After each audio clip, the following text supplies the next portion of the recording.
Bien, la clase pasada hicimos una breve presentación de la filosofía de Hegel, en particular acerca de su idea de dialéctica, este concepto que dijimos era un concepto eh, muy complejo, al mismo tiempo que un concepto que usa mucho la filosofía, un concepto al que la filosofía recurre para explicar muchas cosas, y que por ende era un concepto en cierto sentido polisémico, un concepto que podía referir y podía tener muchos significados distintos.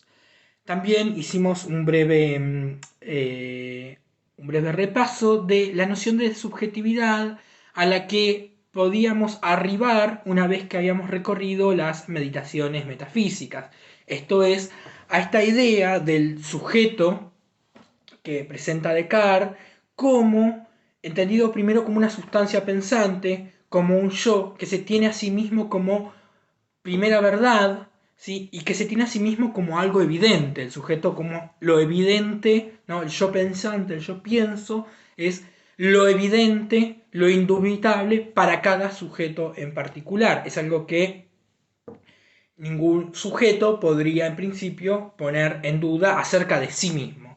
Entonces esto nos conducía a una idea del sujeto como cosa que piensa, es decir, definido específicamente por el pensamiento, como algo inmediato, en tanto se captaba mediante una intuición, como algo que podía ser pensado como prescindiendo de un cuerpo y finalmente como solipsista, es decir, el sujeto podía saber de sí mismo, podía saber que existía y que era un yo pensante, en la soledad de su propio pensamiento, es decir, sin necesidad de dar cuenta de la existencia de otros sujetos pensantes.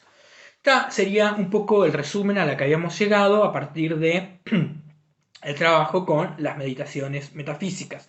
A partir de ahí habíamos avanzado en esta idea de el proceso dialéctico como un proceso que, para tomar una manera de entrar a este concepto o una definición que podría darse, como un proceso en el que las cosas, el sujeto también, llega a ser lo que es a partir de negar lo que ya se era, y habíamos puesto varios ejemplos de eso. Dijimos que esta idea iba a ser importante recuperarla también para la noción de subjetividad que vamos a trabajar en el texto de Koyev, que, como ya les indicaba, es una relectura del texto de Hegel. Entonces, yo les había contado eh, que este texto, Dialéctica del amo y el esclavo, nos va a presentar una antropogénesis. Este sería el primer concepto que tenemos en el que tenemos que detenernos. Una antropogénesis, esto quería decir que la concepción a la que llega este texto es precisamente que lo humano, ya veremos qué significa lo humano, pero lo humano no es algo que sea evidente, no es algo que sea inmediato, ¿sí? No es algo que esté ahí ya disponible, sino que lo humano se constituye a través de un proceso histórico. A esto hacía referencia a la idea de una génesis, ¿sí? Un proceso histórico en el que lo humano llega a constituirse, termina por constituirse. Yo les había adelantado que un poco la trampa de este texto, un poco la trampa de este texto, era precisamente que ya se sabía el resultado. Ya se sabía el resultado. El resultado es que lo humano había llegado, y esto uno puede ponerlo en paralelo con la Revolución Francesa principalmente, lo humano había llegado a la autoconciencia de su propia calidad de humano en cuanto que sujeto libre. ¿Sí? Esto era el resultado al que había dado lugar la historia, a una conciencia de lo humano como significando lo mismo que libertad. ¿Sí? Sí, una autoconciencia, es decir, es, uno es un humano, uno es un humano en el momento en el que llega a ser consciente de que es libre. Es decir, darse cuenta, o darme cuenta si uno lo personaliza, no, darme cuenta que soy un ser humano es darme cuenta que soy un ser libre y eso es lo que significa ser un ser humano. Es decir, ser un ser humano es lo mismo que ser autoconsciente de mi libertad. Cuando yo llego a ser autoconsciente de mi libertad, entonces soy un ser humano. Este era el resultado, yo les spoileé con esto y si esto lo tienen presente les spoileé todo el texto, ya saben, digamos, esto es lo que este es un poco el juego del texto y un poco también el juego de Hegel, ¿no? Digamos, pensar con este resultado qué fue necesario para alcanzar este resultado, qué tuvo que pasar para que llegáramos a esta situación. A esto, y esto va aparte, ¿no? de lo que me interesa que recuerden, pero lo digo igual, a esto lo podemos llamar una tarea trascendental. Es decir, establecer qué condiciones son necesarias para que algo pase, para que un fenómeno se dé. ¿Sí?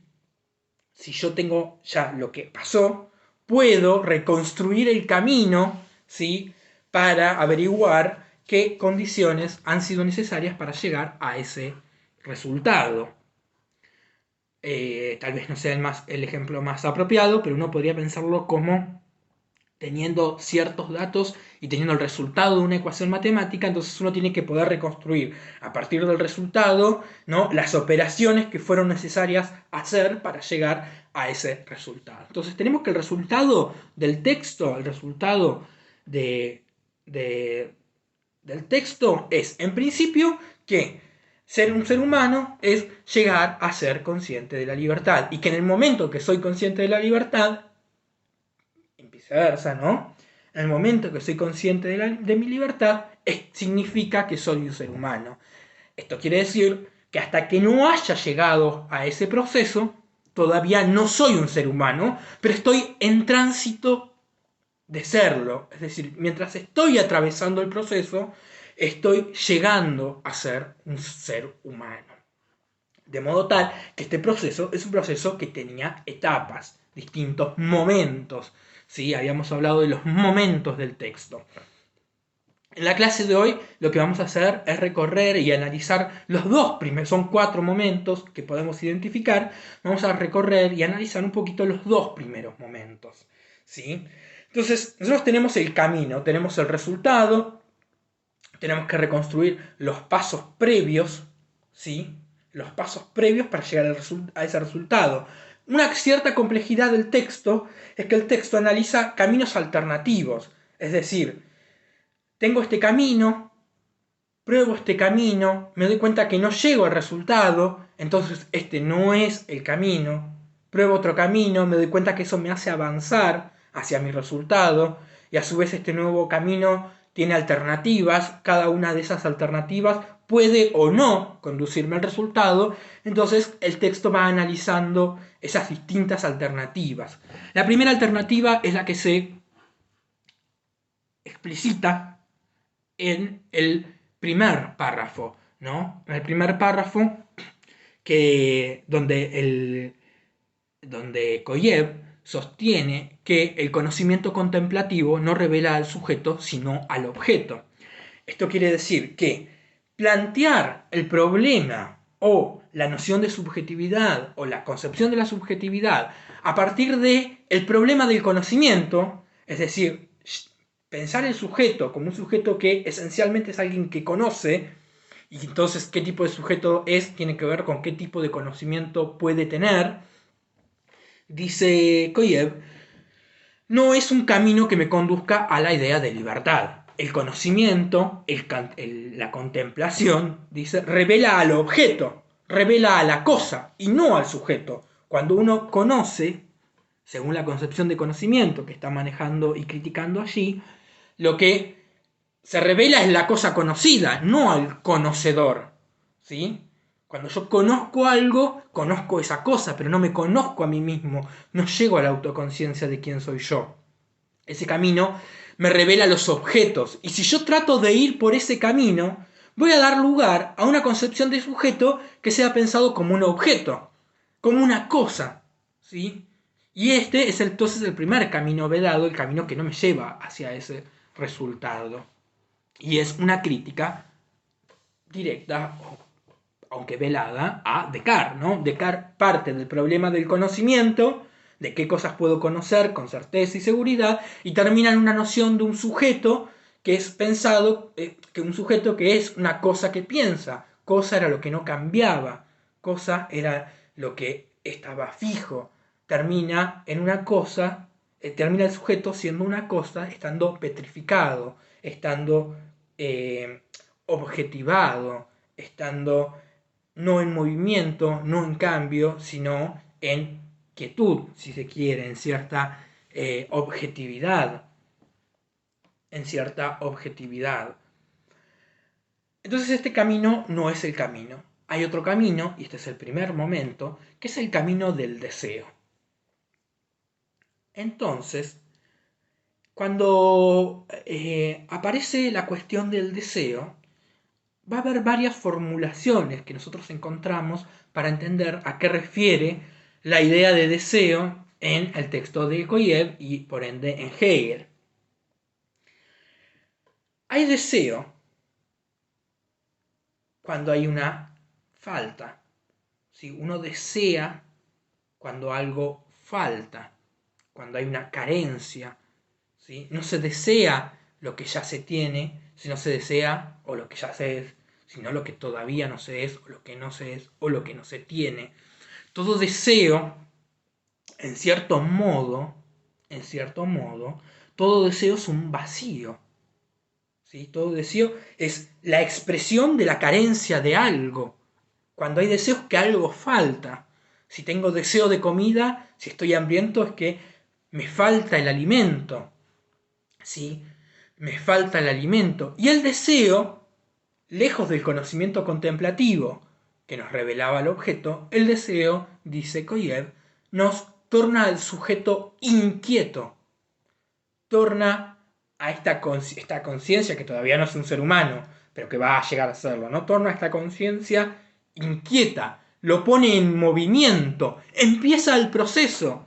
Lo importante acá es que el proceso no se termine. Todo lo que detenga el proceso es un camino inválido. Todo lo que detenga el proceso es un camino inválido. El deseo en principio es un vacío, una nada. Una nada que torna al sujeto inquieto, que lo pone en movimiento, dirigido hacia la cosa a la que él desea.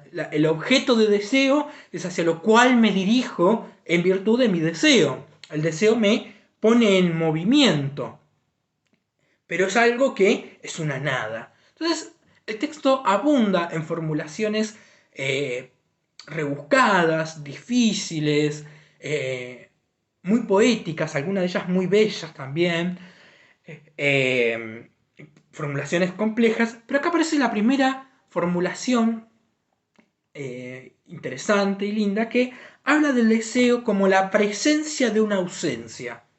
Claro, porque el deseo es una nada, pero no es cualquier nada. Siento algo, hay una presencia, siento la falta. Entonces es una nada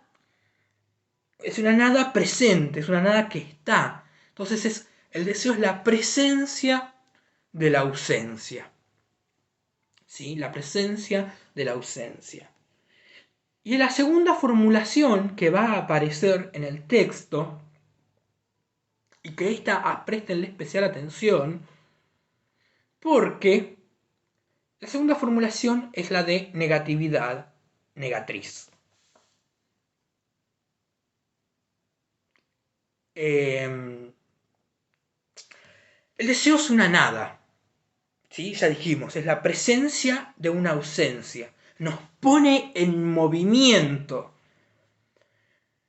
Pero aquel objeto que es deseado, cuando viene a satisfacer el deseo, yo no dejo a las cosas objeto de mi deseo de tal modo, del modo en el que están. Si yo deseo, por poner un ejemplo tonto, pero funcional, ¿no? Porque los ejemplos en los que abunda el texto son ejemplos, por ejemplo, de la alimentación, ¿no? Si yo deseo, tengo hambre, deseo una manzana, supongamos por caso, mi deseo me me pone en movimiento hacia ese objeto deseado. Pero en tanto satisfaga mi deseo, tengo que destruir a la cosa en el estado en el que está. No la dejo de ese modo. La destruyo. La cosa era una cosa. No tenía nada que ver conmigo. Estaba en un estado dado. Ahora ya la transformo. Ahora es objeto de mi deseo y la destruyo. Y la destruyo en cuanto tal. Es decir, ya no es más manzana. Ahora es lo que me comí. Ahora es otra cosa. Está transformada y atravesada por mi deseo. Le cambio el estatus, cambio a la cosa en la medida en que la transformo al ser objeto de mi deseo. Pero en ese sentido, también la niego. ¿Sí? También la niego en su carácter dado. Niego lo que ella es en cuanto tal para transformarla en satisfacción de mi deseo. Destruyo a la cosa en su carácter dado, y esto es lo mismo que decir la niego en su carácter dado. Y esto es un proceso muy interesante porque este deseo, que era una nada, niega. El deseo es una nada que niega a la cosa en su estado dado. Por eso el texto lo define como una negatividad negatriz. ¿Sí? Una nada que niega a la cosa en el carácter que esa cosa tiene. Ahora bien, ¿qué pasa con el deseo cuando se satisface?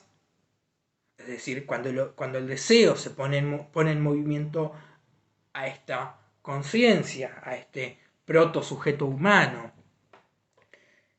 y consume lo que es objeto de ese deseo, por caso la manzana, el deseo desaparece. ¿Sí? El deseo se aniquila. El deseo es víctima de su propio cumplimiento. Por eso era una formulación que estuvo muy, muy de moda estos días, ¿no? El deseo es víctima de su propio cumplimiento. En tanto el deseo se cumpla, se aniquila en cuanto tal, ya no es más ese deseo. Es decir, todo cumplimiento del deseo, toda satisfacción del deseo, lo aniquila, lo hace desaparecer. El deseo satisfecho es un deseo que ya no existe, es un deseo que desapareció. De modo tal que este deseo, que en principio se dirige sobre alguna cosa, queda satisfecho y se anula.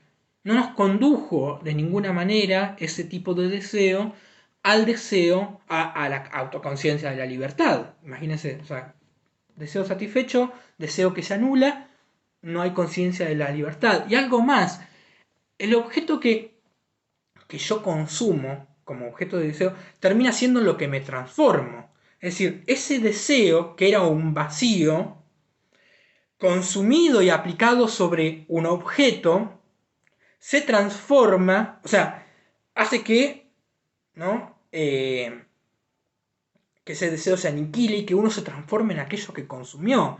De alguna manera, y acá el ejemplo alimenticio creo que viene bastante bien, cuando uno come la manzana, satisface su deseo, uno se vuelve un poco manzana. No quiero leer que ningún parcial usen el ejemplo de la manzana porque es mío y es del texto, y porque, pero bueno, no lo usen. No, nadie vaya a decir que uno se convierte un poco en manzana, pero es así, ¿no? Digamos, uno se convierte en aquello que consume, en aquello que satisface su deseo. A las cosas, el texto, a las cosas, a los objetos, ¿sí? El texto lo va a llamar positividades. Los objetos, lo dado, lo que está ahí en el vocabulario hegeliano, son las positividades, ¿sí? Cuando el deseo, que es una negatividad, o sea, una nada, se aplica sobre una positividad, se satisface y uno se convierte en esa positividad. A este tipo de deseo, que se aplica sobre positividades, sobre cosas, Hegel y el texto de Koyev lo van a llamar el deseo animal. El deseo animal, que también tenemos los humanos porque somos animales, pero el deseo propiamente animal es un deseo de cosas, es un deseo de positividades, que en tanto tal, una vez satisfecho desaparece el deseo, el proceso no continúa, nos sigue abierto el camino, y nos convierte y nos transforma en cierto modo en aquello que satisface nuestro deseo, en objetos, ¿sí? Lo importante es que el ser humano nunca se convierta en una positividad. Lo importante de la definición de ser humano acá es que nunca lleguemos a ser una positividad dada, sino negatividad. Bien, tengan esto en mente. Este deseo animal sobre cosas, dice, todos los deseos particulares de algún modo responden al mismo deseo o tienen el mismo principio, que es la supervivencia. En el fondo de todo deseo de cosas, lo que late, lo que está, es el deseo de supervivencia, el deseo de seguir viviendo, de mantenernos con vida.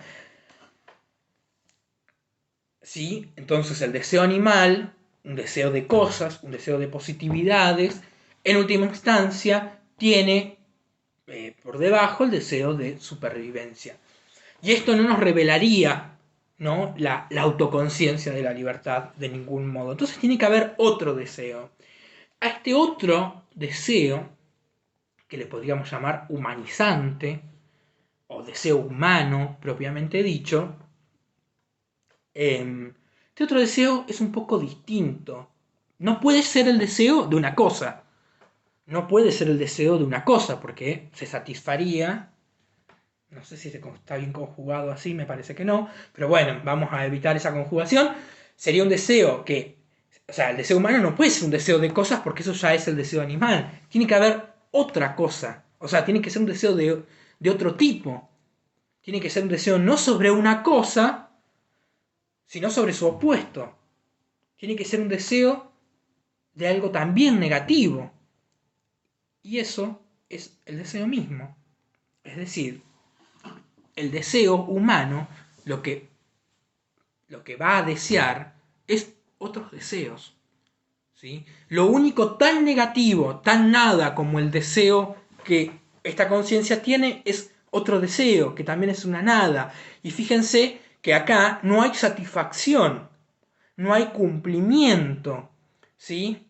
El deseo no se llena de nada, el deseo no se aplica sobre una positividad, sino sobre una nada. Deseo otro deseo, deseo el deseo de los otros, ¿sí? Deseo el deseo de los otros. Bajo este deseo, que vamos a llamar deseo humano, lo que está, dice Hegel, es el deseo de reconocimiento. Desear el deseo de otros, desear que los otros me deseen, en última instancia, tiene que ver con que lo que deseamos, propiamente los humanos en cuanto humanos, es que nos reconozcan. ¿Que nos reconozcan como qué? Que nos reconozcan como seres humanos. ¿Sí? Esta conciencia, que está en busca de su humanidad, se encuentra con otra conciencia y desea que lo desea que el otro lo reconozca, en cuanto ser humano. ¿Sí? Entonces tenemos acá el primer camino, el deseo animal, un deseo sobre cosas, un deseo de supervivencia, y el deseo humano, que en última instancia es el deseo de reconocimiento, es una nada aplicada sobre otra nada. ¿Sí? Un deseo sobre un deseo es un deseo que no va a incluir ninguna satisfacción, por ende, si no hay satisfacción, el movimiento continúa y la dialéctica puede seguir su camino. ¿Sí? En el deseo animal no, el deseo animal, la dialéctica no siguió un camino. Si se detuvo ahí en la satisfacción, el deseo murió, no hay autoconciencia de la libertad. Veamos qué pasa entonces con el deseo humano, hacia dónde nos está llevando. El deseo humano, entonces dijimos que es un deseo de reconocimiento. Quiero que el otro me reconozca como un ser humano. Ahora bien, y esto nos conduce a la segunda etapa de este proceso de humanización. Si yo deseo que el otro me reconozca como un ser humano, tengo que darle alguna prueba. Tengo que probarle algo, tengo que mostrarle algo. el otro tiene que saber que soy un ser humano. ¿De qué manera? ¿De qué manera se lo demuestro? ¿Cómo le demuestro al otro que soy un ser humano? O por lo menos que quiero llegar a serlo, ¿no? Que quiero llegar a ser un ser humano. La única manera de demostrárselo, en este punto, es mostrarle que no soy un simple animal. ¿Qué me haría un simple animal? ¿Sí? ¿Qué me convertiría a mí en un simple animal? Tener el deseo animal. El deseo animal es el deseo de supervivencia. ¿Sí? El deseo de supervivencia era el deseo animal. Por lo tanto, si yo al otro le muestro que mi deseo es el de supervivencia, lo que le estoy mostrando es que soy un animal. Tengo que mostrarle otra cosa para que el otro me reconozca como un ser humano. ¿Qué otra cosa puedo hacer? Tengo que mostrarle lo opuesto. Tengo que demostrarle que soy más que un animal. Si el animal prefiere su vida, yo entonces tengo que preferir otra cosa. Tengo que arriesgar mi vida. Arriesgar mi vida es mostrarle al otro que soy más que un simple animal que desea supervivencia, que quiero otra cosa, fundamentalmente la libertad, ¿sí? Fundamentalmente la libertad. Esto es bastante central en el texto, porque acá lo que empieza a jugarse es, por lo menos en esta parte, dos valores que aparecen como dos valores opuestos, incompatibles entre sí. El valor de la vida, que me pondría del lado de lo animal, y el valor de la libertad. No puedo elegir los dos. Esto le llamamos...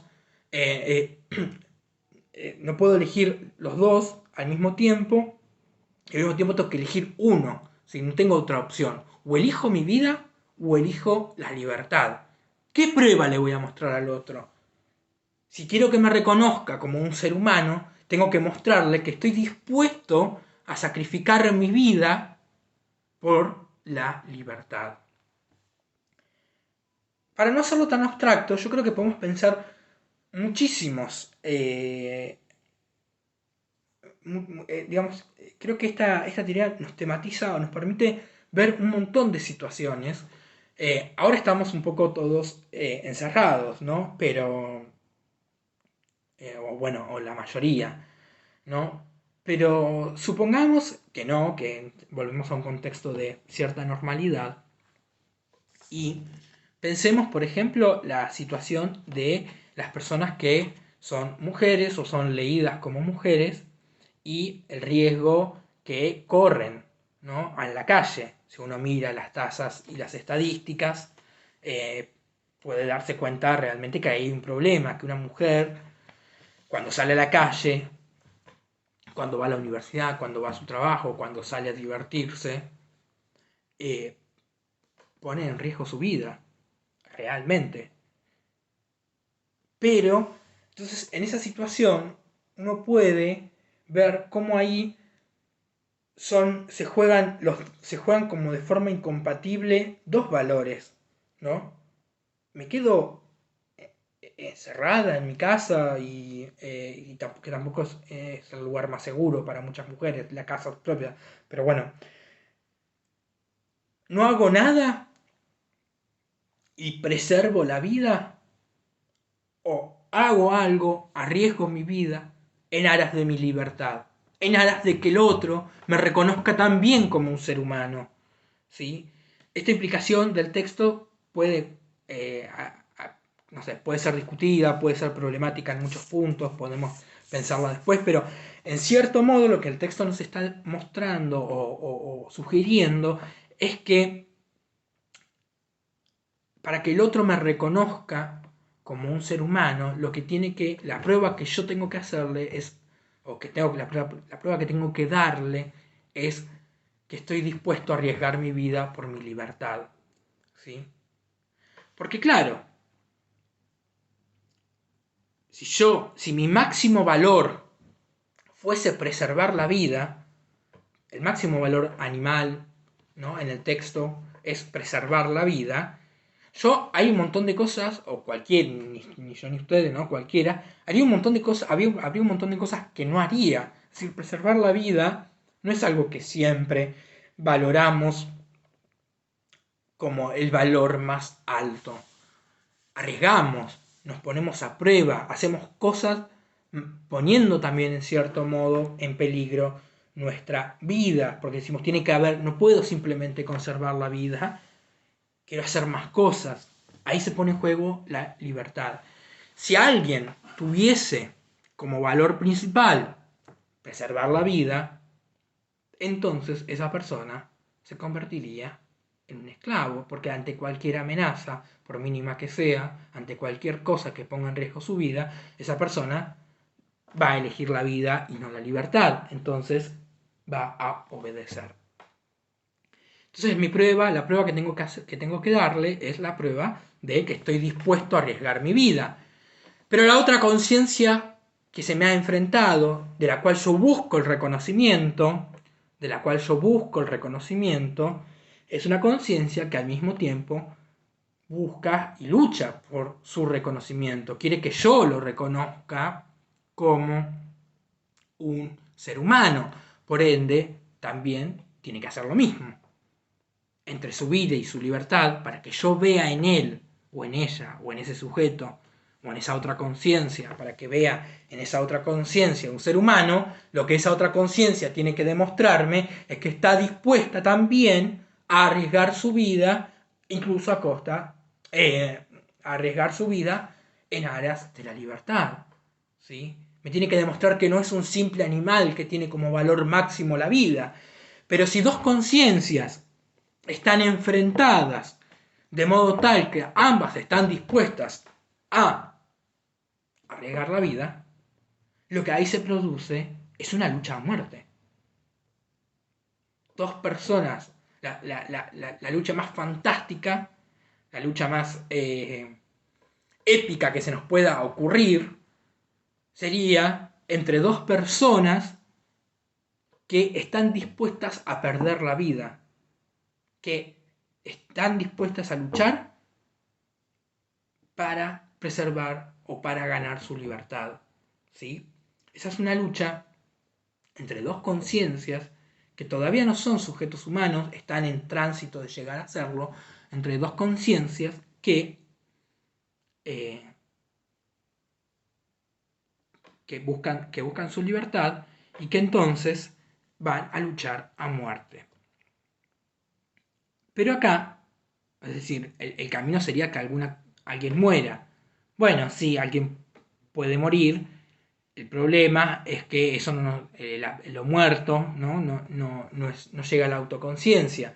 Y acá aparece el siguiente problema, la conciencia muerta no reconoce a nadie. Es decir, si yo lo que estaba buscando es el reconocimiento de un ser humano, que me reconozcan como ser humano, perdón, estaba buscando que alguien me reconozca como un ser humano y la otra conciencia tiene como fin la muerte, entonces no logré ese reconocimiento. Si eso fuera todo lo que hubiera pasado, no hubiera habido autoconciencia de la libertad. Tiene que haber pasado otra cosa. ¿Qué otra cosa pasó? Dice Hegel. Bueno, en esa lucha a muerte, por el mero reconocimiento, en esa lucha a muerte, tiene que haber pasado, ¿sí?, que alguna de las conciencias tuviese miedo. Y acá aparece otro factor que va a jugar un papel central en el proceso de humanización, que es el miedo, y lo que va a ser nuestro tercer factor después, la angustia ante la muerte, ¿no?